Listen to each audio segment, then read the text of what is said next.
This is the first time ever.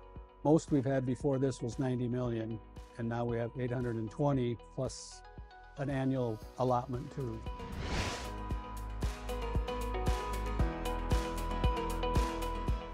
You can go to the USDA website under Rural Energy for America. That'll give you the basics, and then reach out and we can answer questions.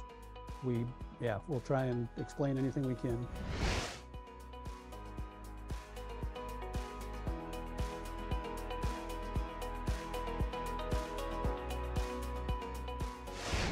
Come in, talk to us ahead of time before we send in the application. Let's get it straight. Here's what I want to do. Here's what it's going to cost. Get all the bids, get it all done.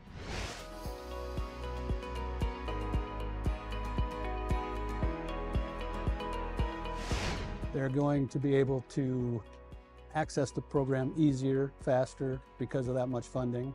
And anybody that was at all questionable about doing something, this gives them the ability to do that.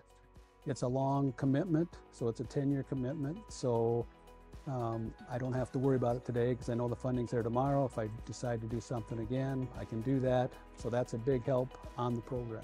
The biggest thing is realize it's out there, for one. And for two, it's not impossible to get. There's people to help you all the way along the way.